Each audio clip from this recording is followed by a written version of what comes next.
Hey, what's up? It's Deanna. So now I know why finding this old beat up piece of crap table on the side of the road was a good idea for me to take home so I can do my eBay unboxings. So this is really an exciting unboxing.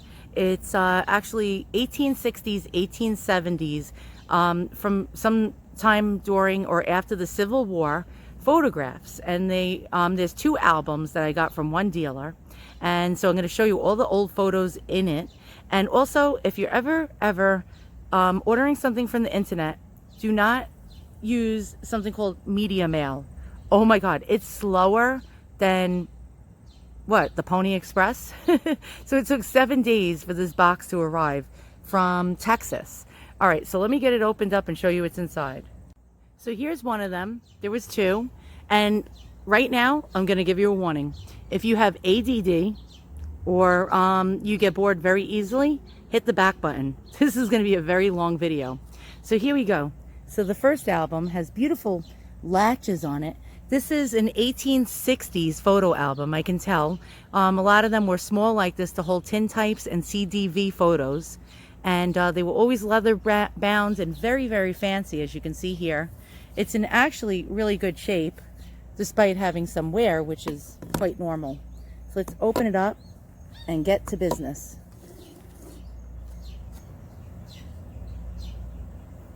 So it looks like the binding has come apart. I can actually fix that, which is a good thing. And I do notice some very, very faint writing. Hold on one second.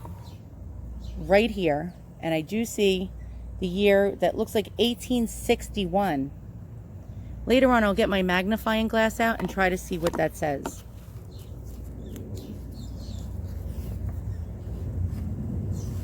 Cool graphics. The index is not filled out, which is sad. I wonder what the heck that is.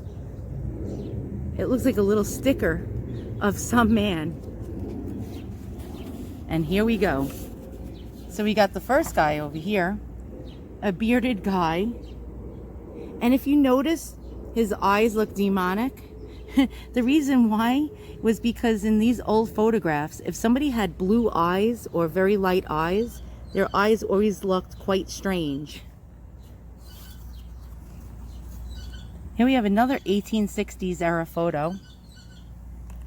And you can tell generally the 1860s photographs by the way the women wore their hair parted down the center, and it almost looks severe and very flat and pasted to their heads.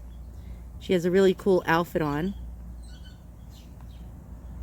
And here's a nice couple. Again, 1860s. You can tell by her dress, that's another clue. Ladies had dresses that were bell-shaped, and the wider and fuller the dresses are, the earlier the photograph.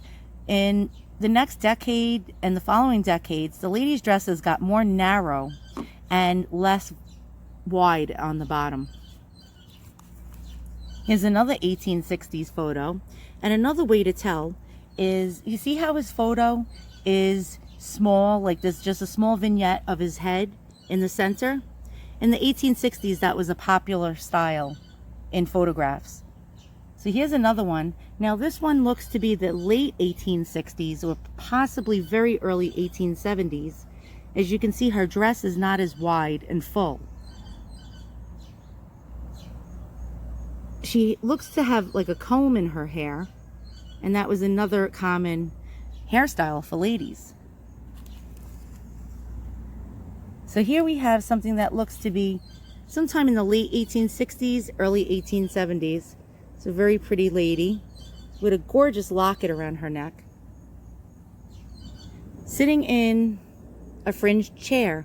And a fringed chair is another dead giveaway. Now, they had them in the 1860s, but during the 1870s, these fringed chairs were really quite popular in photos. They went out of popularity sometime in the late 1870s, and you really didn't see them in the 1880s and post decades after that.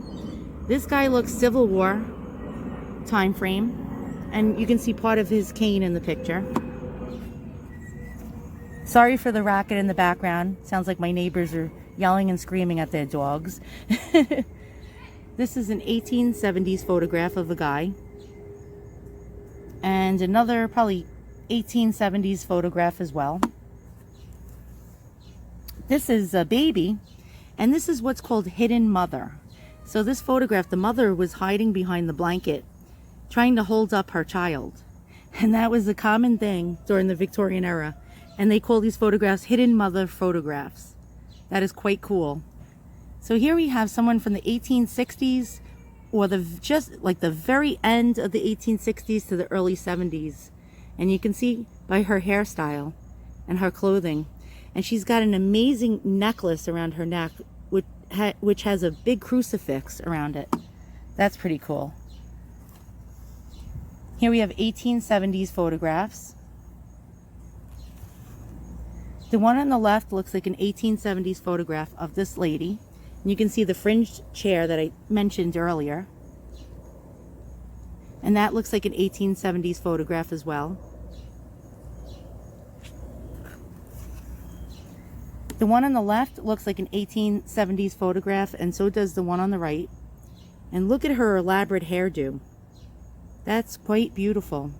And look at her necklace or brooch. That's quite cool. We have this gentleman here. So now here's two photos. One on the left is 1870s and the one on the right is 1860s. So we can see the progression and the change as the decades moved on. She has a very beautiful hairstyle and really pretty clothing. And here we have the lady. Look how wide her skirt is and how her hair is parted down the center, and she looks more severe. Well, that is 1860s for sure. It looks like she has a Bible on her lap or a book. And whenever you see a book in someone's lap, or they're holding a book in a photo, that actually meant they were educated, or if it was a Bible, that meant they were religious. So here we have 1870s photographs of two gentlemen. Again, 1870s right here. And you can see how the hairstyles change and the clothing changed. Again, we have 1870s photos. Actually, the one on the right could be late 1860s, just the dawn of 1870. You can see by the hairstyle there. And here's a more elaborate hairstyle of the 1870s. She's a beautiful lady. This one's missing, unfortunately, but you can see the back of the card, and it appears that this is an Iowa family. Here's another 1870s photograph, probably just at the dawn of 1870. And we're missing some other photos here, but again, we have an Iowa connection. And that's all for this book. So what I'm going to do is, I'm going to get the other book, and I'm going to do a separate video for it, because a lot of people do not have an attention span to watch more than 3 minutes or a 2-minute video on YouTube. So I'm going to get a lot of people hitting the back button. So let me get the other one out, and I'm going to do part 2 right now. Thanks for watching.